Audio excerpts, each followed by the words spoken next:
His birthright of being the one to beat Frieza and become the Super Saiyan was taken away from him by a lower Cause he's garbage, chat. He's garbanzo beans. There's nothing else to say. Promised to give a review about the entire Dragon Ball Z saga. The first video was about the Frieza saga, and thankfully you guys received it pretty well, showed a lot of love. I plan to do 2 more videos, one about the Cell Saga and another about the Buu saga, and hey, if those are received pretty well, I might drop more DBZ videos, maybe something about depending on his take in this video. We don't want your opinion, big dog. Super. But for I read the title. You're done. That to happen, y'all gotta show love, so make sure you drop a like on this video and subscribe to the I hope he's pulling an Omar and, you know, clickbaiting, because if he really believes this title, he's done. Channel. For the longest amount of time, I've been saying that the Cell Saga kinda gets overrated in the grand scheme of things in Dragon Ball Z. I think it's a pretty good arc and has great moments, especially the ending, and even the beginning stages I enjoyed as well, but there's a lot of stuff in between that I think gets lost in the shuffle due to some lazy writing by Toriyama. But before we get into what's in the middle that I didn't like, let's talk about the good, because there's definitely a lot of good, and more good than bad in this series, obviously, because I do like it a lot.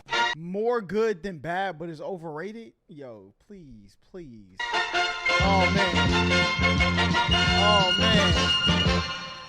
The growth in a lot of these characters is amazing. For starters, let's look at somebody like Piccolo. This was the ending of Piccolo's story in my personal opinion. Of course, he did other things later on in the show, but as far as his actual story and character development, this is really where it ended for him. In the beginning of the arc, Piccolo was where he was in the ending of the Frieza saga. One of the strongest fighters in the world, but a tier below Goku and Vegeta due to them breaking past their limitations and becoming Super Saiyans. But once Piccolo realized that the androids were obviously too much for them to handle and stronger ones were on the way, Piccolo completed his arc, in my personal opinion, when he finally merged with Kami. Now, I do believe in the end game that was a mistake. Elite cinema, right? Hold up. If he's about to say mistake, bro, we're clicking off this video. We are gonna click off this video.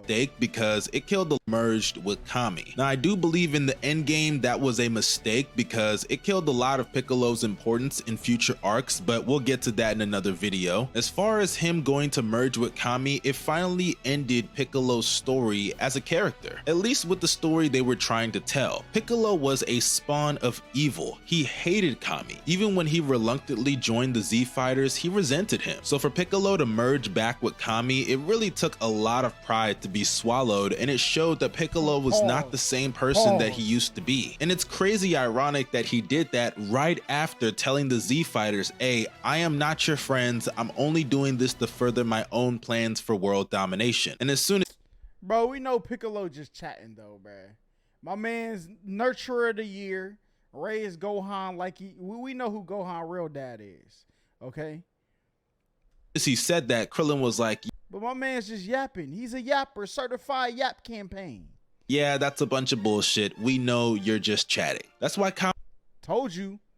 Chat, I can't make this up. It's like I wrote the script myself. Kami had no problem merging with Piccolo, even though he was a little bit reluctant, but he finally understood, hey, this is not the guy that he used to be. And sure, us as an audience, we knew that Piccolo had changed, but it was just the icing on the cake of a story that was already perfectly told. Then you got a character like Vegeta, who in my opinion, his story was still being told in this arc. It obviously capped off in the Buu saga. That boy garbage. That's the only story arc he got. And we're gonna get to that when we get to the Buu video, but I thought in this story they did a perfect job with Vegeta's character all across the board. This is a guy that got humiliated in the last saga. Not only was he publicly embarrassed by getting his ass beat by Frieza and killed with a shot through the chest, but his birthright of being the one to beat Frieza and become the Super Saiyan was taken away from him by a lower cause he's garbage, chat. He's garbanzo beans. There's nothing else to say.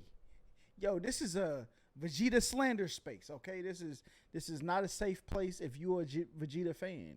He's garbage. That's why his legacy was taken from him. level Saiyan at birth, Goku. But knowing how prideful Vegeta is, Dante, he what's still good? wanted Goku to come back to Earth, and he gave them the idea of how to wish him back even though there was no planet Namek. He understood that to be the man, he's got to beat the man. And when he saw that Trunks coming from the future was somebody that also became a Super Saiyan, he realized he's gonna fall behind very quickly if— Bro, and this is Vegeta problem. Yo, one of the most important things I was ever taught in school, focus on your own paper, all right?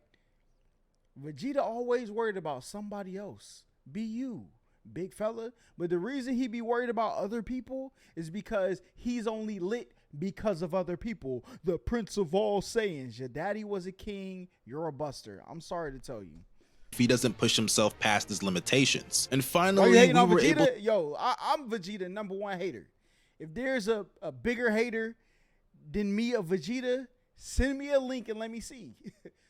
Cause I'm gonna have to turn my hate up to see Super Saiyan Vegeta, and he had one of the most badass moments in the entire show, defeating Android 19. But because Vegeta was doing heroic things not for the right reasons and because of his own selfish gain, that's why once again, similar to the Frieza saga, he was embarrassed by Cell not once but twice. Now, unlike Piccolo's story, Vegeta's story kept going past this arc, and I know Toriyama was supposed to end the show, which is why Vegeta said what he said at the end of the Cell saga, saying that he would never fight again. But I really did enjoy this saga for Vegeta, especially considering how it capped off for him in the next arc. Now, there are other characters that have some decent moments in development, like Tien holding off Cell, and of course Goku's big sacrifice. That was one of the most heartbreaking moments, in my opinion, of the entire show, especially considering the show was supposed to end like that. But in hindsight now, that death really isn't that sad. But at the end of the day, I could talk about all those things for hours. The real character that gets the best development in this arc is Gohan. Come on, greatest character of DBZ history, future Trunks, close second. All right, them the top two, the only two. Gohan in the beginning of this arc was a little kid that was waiting for his dad to come back to planet Earth.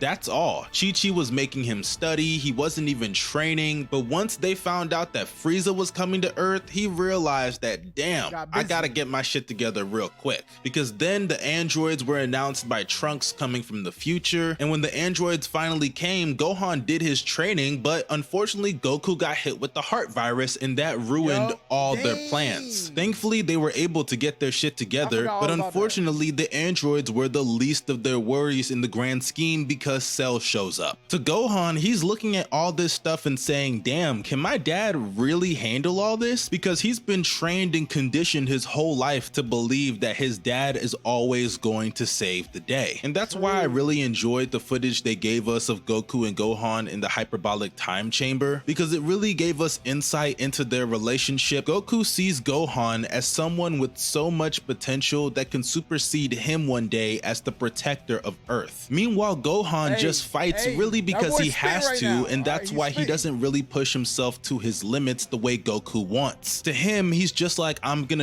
But see, you want to know why Gohan does that? Is because Goku does it too. That's the Vegeta whole reason he mad at Goku, is because Goku don't want to be the best. He just love doing what he do that make him the best. You know what I'm saying? And Gohan the same way. Like, I don't really want to be the best at this. I'm really out here. Come to find out, he's really that guy though. You know what I'm saying? You ain't have to pull it out of him. It had to come. You know what I'm saying?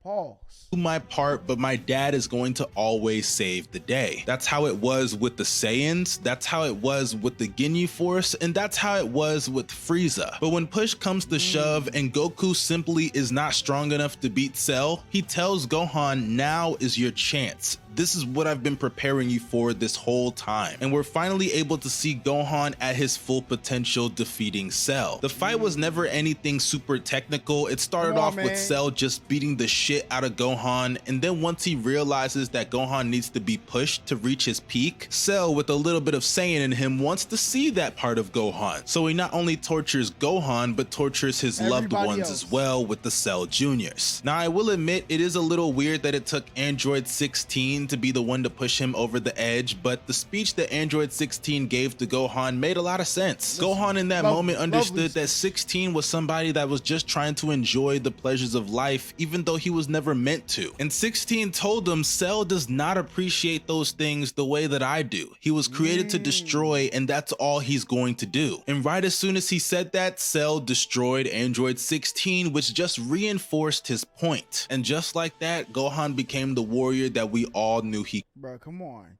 This is the greatest sequence in anime history, chat. You know, Rize popped up on Kaneki like, yo, your mother's, she's weak. They pulled up on Eren Yeager. Hey, I'm sorry to tell you, big dog. Your daddy was out here snooping. You a product of him. Get your lick back, all right? There's a lot of arcs that broke characters to make them become the official, you know, Joey Dadder, the Joey Daddy deliverer. You know what I'm saying? But Gohan had the best one, bro. He could become from the beginning of the show. You had moments like him attacking Raditz, him attacking Nappa, Frieza, and now we finally got him beating the main villain in an arc. Gohan finally became the protector of Earth. And when the tide shifted in that fight after Gohan went Super Saiyan 2, I personally enjoyed the beatdown that he gave to Cell. Even though he didn't finish the job the first time around, I liked that part because in all actuality, it feeded into his Saiyan genes, which is also another thing that I really enjoyed about this arc. They kept the Saiyans honest to who they are. I mean, people get on Vegeta for letting Cell transform into his third form. But that's who he is. An idiot, okay? Of course, go ahead, say it. But in all actuality, that is what a Saiyan would do. We were shown that in the past with Goku literally letting Frieza transform. We were shown that later on in the arc. The difference is when Goku does it, he still wins. When Vegeta does it, he's a loser, all right? Goku giving Cell a sensu bean right before he was about to fight his own son, so it wouldn't be any different with Gohan fighting Cell when Cell's about to regenerate his body after the Kamehameha from Gohan. The Saiyan race is very prideful, and we learn every single arc just how. And it's not like that mistake went unpunished, as we all know Goku had to sacrifice himself in order to get Cell off the planet before he exploded. But of course, that now leads into the villain known as Cell. Cell, I think, is a mixed bag of emotions for me. But since we're on the good, let's talk about that good with Cell. Cell is because I'm still trying to figure out how we're getting to the point where this is mid. That's what I want to know. Definitely one of the most interesting villains in all of not only Dragon Ball Z, but anime. When Cell is introduced, he has one of the most goriest introductions in the history of the show. This is a guy that when he showed up, he looked like a slimy alien, and you knew he was the villain going forward. The visual of him absorbing the man trying to give Piccolo money was definitely a sight to be seen. And even going forward, when he absorbed other humans, and especially the androids, it was a very scary thing to watch as a kid growing up on Dragon Ball Z Kai. I mean, it didn't make me piss myself, but the shit was disturbing. I mean, just go back and watch when he absorbed Android 18. It deadass looked like he was raping that girl. Cell had— Whoa! Mustard, come on now. We gotta, yo, brother, can we get a bleep on it or something? Had this presence about each and every one of his transformations that were different but were consistent in the tone. He was made to destroy and reach his perfect form. And once he reached his perfect form, it's not even like he set out to destroy everybody on Earth. He just wanted to test out his abilities. Cell definitely had this 4-letter word that the kids use these days, which is aura. And I think that aura is definitely a good thing that helps his presence on the show. But that's really all the good I can say about Cell, because now it's time to talk about the bad. All right, we are 10 minutes and 5 seconds in, okay? Let's get to the point, because if they're invalid opinions, chat, we blocking this channel. He's done. Not only with him, but this series.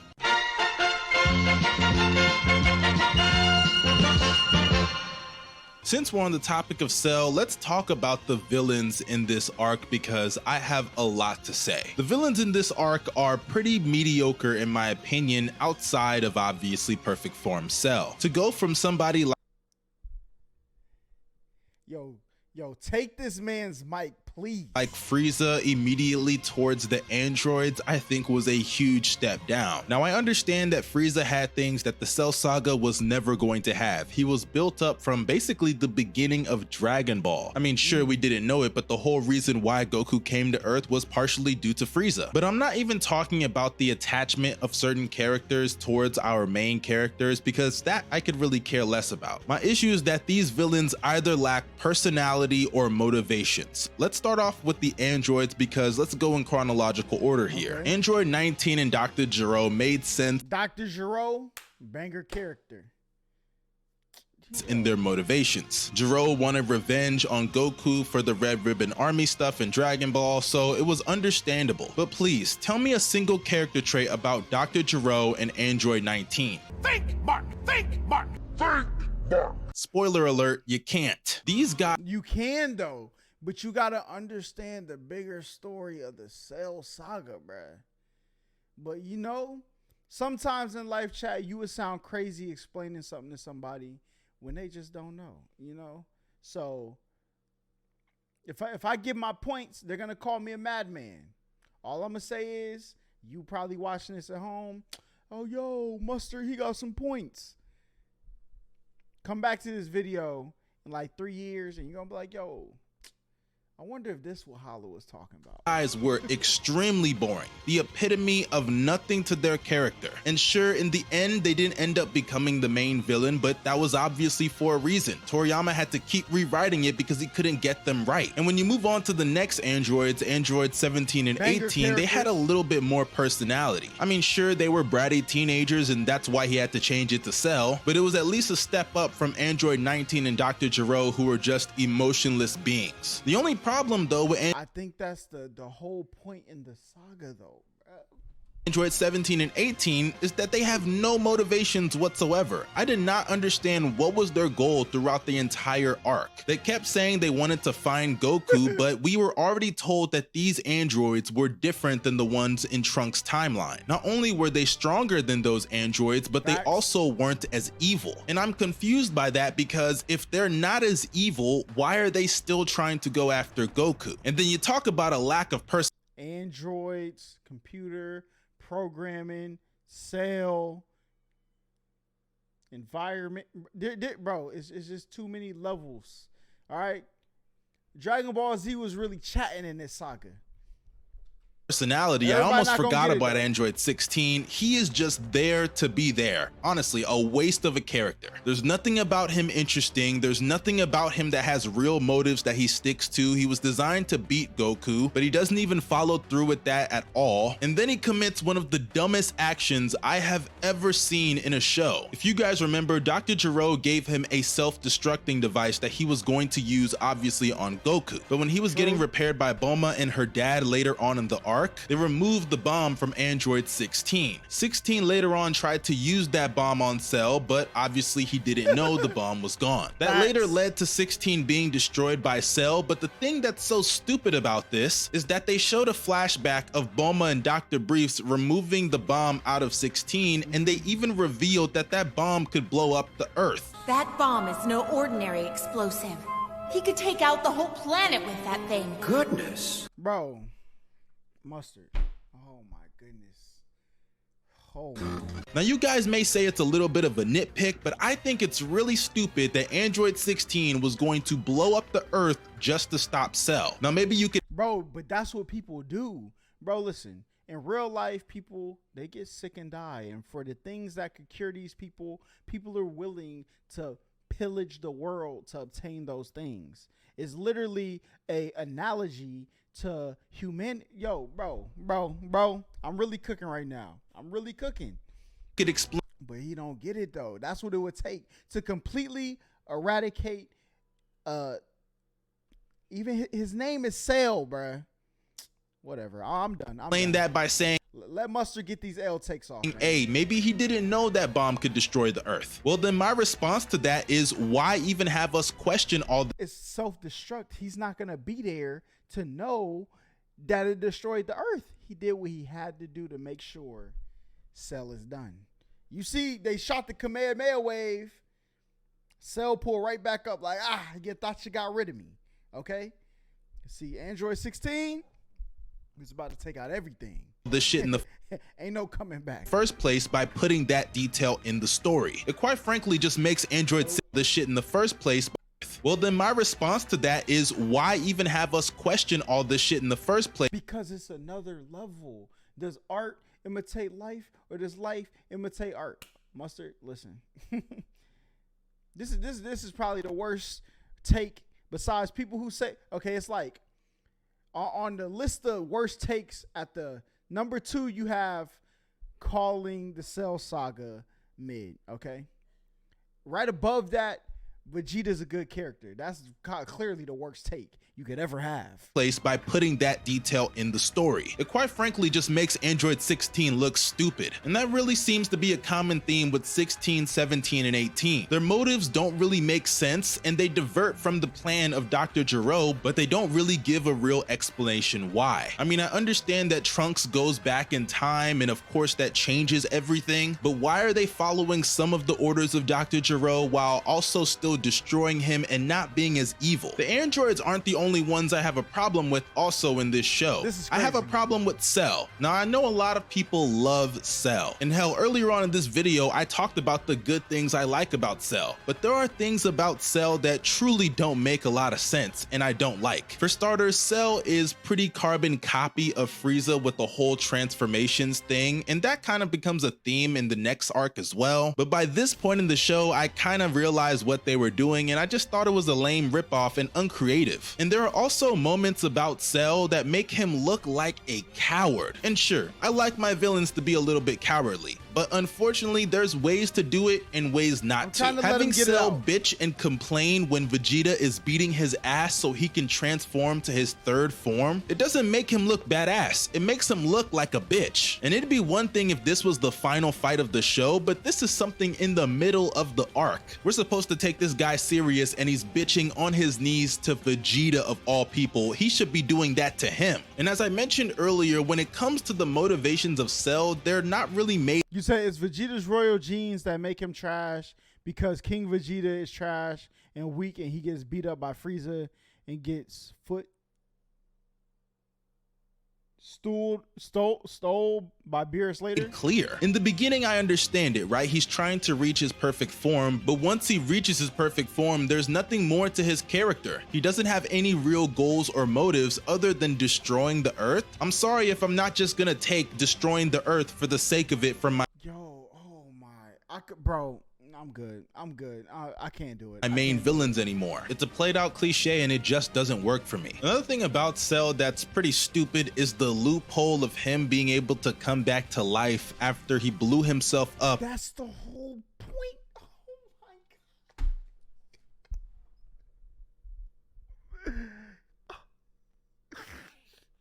Oh my god. There's no way. That is the whole point. That is the whole point of the character. On Otherworld. And when you can just always come back and try again, like, where really is your motive? It's lit. It's in the show.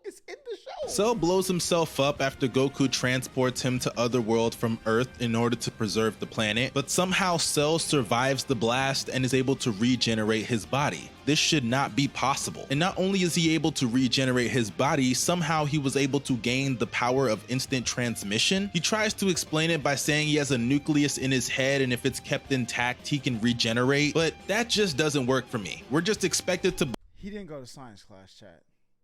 He didn't believe that one small piece in your brain stayed intact. Okay, you know what? We'll let that slide for now. What makes it even dumber though is that he was able to come back to life in his perfect form. That just doesn't make any sense. Oh my. Please go take a biology. Okay, I understand now, chat. Maybe some people don't understand because, you know, they just thought school was, dang, calculus, what I need this for. Biology, dang, what a chemistry, what's these things are important for a reason. And when you pay attention, you can get the parallels in the show, but he can't. Why is he able to come back in a form that he wasn't in beforehand? But hey, you know what? There's this thing in the world, Mustard, called cellular memory. All right, his name is Cell. All right. Oh my. Let that slide because, hey, 2 strikes, not 3. But unfortunately, there's a 3rd strike because how the fuck can he do instant transmission? That makes no sense at all. Fool me once, shame on you. Fool me twice, shame on me. But fool 3 times in a row? No, not gonna cut it, buddy. The fact of the matter is that it was lazy writing and they just wanted to kill Goku in an emotional moment while still having Gohan save the day. But doing it like this just made everybody look stupid, including Cell. I really feel bad for Toriyama because it's very clear that he didn't really have a concrete plan for this story other than the ending. I don't think Toriyama even meant to go past the Frieza saga, and I know for sure he didn't mean to go past the Cell saga. I mean, in this arc, we were basically told that 5 different people were going to be the main villains. Dr. Gero, Android 17, 18, then Android 16, then Cell. And I'm not going to include Android 19 because she wasn't really a main villain, more so just a henchman of Dr. Gero. Bottom line is though, it's hard to really connect with a main villain when they're just changing every single time. Bro, it literally I can't chat. I'm a boy. I need like a Thankfully, we got a lot of episodes with Cell, but unfortunately, by that point, we were already deep into the arc. The damage had already been done. And speaking of damage being done, the Super Saiyan transformation immediately felt less special in this arc. I mean, Super Saiyan 2 is pretty cool, even though it was never hold up, let me let him finish what he's about to say. Really used after this arc, but that moment is something I can't take away from Gohan. That was a special moment in Dragon Ball Z history. Because he could have always did it. It was always there for him to do it. I could have been the best, all right? But sometimes, what they say, good times make weak men, hard times make strong men create. Yo, Gohan was somebody who I could have been the best, bro. I could have been the best. But look, I don't gotta be. And it took all of these things for him to the snap to happen. Oh. Like, all right, let me tee up. They thought I couldn't. I think people were taking my potential for granted, and he teed up. That's the story. History. But when you look at how they've bastardized the Super Saiyan transformation, it begins in this arc. I mean, I love Trunks. Everybody that watches Dragon Ball Z loves the character of Trunks. He's so badass, and from the jump, he has some of the most badass scenes in the history of anime. True. I mean, slicing up Frieza, that was amazing. But when he shows up, he basically tells us that being a Super Saiyan doesn't matter anymore. He was a Super Saiyan and sliced up Frieza and killed his father. Keep in mind that Frieza was actually stronger at that point than he was on Namek, and his father at that time was also stronger than Frieza. Then Goku immediately shows up and Trunks basically looks like a loser because Goku beats him with 1 finger. That same sword he used to kill Frieza, by the way. Now I know that wasn't a serious fight, but my point in mentioning that is to show that the Super Saiyan transformation really wasn't shit anymore. And this was when it started. I could get into it a little bit more, but I'm gonna save my thoughts for the Buu saga about this because it applies way more to that.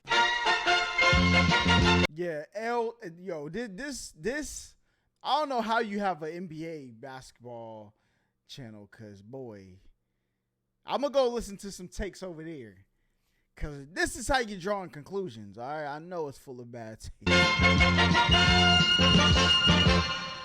Honestly, when I look back at this arc, there are a lot of things that I love about it, but there are things that really take away from the story and bring it down just a tier below the Frieza saga in my opinion. And if we weren't this close to the end of the video, I would have cut it off. The reason I call it overrated is because there are people who actually believe it's the best arc in Dragon Ball. Because it is. What is wrong with this man? And I just completely disagree. The Frieza saga was concise from beginning till end. It was perfect, and it has a great story that traces all the way back to the beginning of Dragon Ball. And sure, you could say it's an unfair advantage to give the Frieza saga that over the Cell saga, but the Cell saga still traced back to Dragon Ball with the Dr. Gero connection and the Red Ribbon Army. The reason why it doesn't feel that way though is because they didn't really dwell on it and do a good job of connecting the story. I really do think the villains in this arc are a step down from the villains that we had in the Frieza saga, and when you throw in some of the loopholes.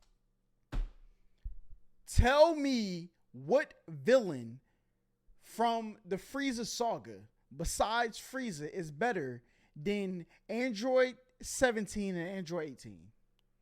He can't answer that. None of y'all can answer that because there is not an answer. What is, yo, son? I'm really about to get pissed off. Polls about certain characters just doing dumb shit and shit happening for no reason, honestly, I would no reason? still give this arc a thumbs up, but I definitely don't think it's as strong as the one I gave in the Frieza saga. But hey, those are just my thoughts. I'm sure a lot of you guys disagree, so let me know down below in the comment section what you guys think. Don't forget to also drop a like, subscribe to the channel, and press that bell for post notifications. This is your boy Omo Mustard signing out. Y'all stay. Yeah, you need to sign out and stay. Okay, my man's YouTube profile is Light Yagami, okay? Which was somebody who really thought they knew what was going on. But at the end, he was outplayed by people who didn't make it a competition. You know what I'm saying? Shout out to L. But anyway, or N, you know what I'm saying? But listen, it makes sense. It makes sense. Because ain't no way my man out here giving this type of take.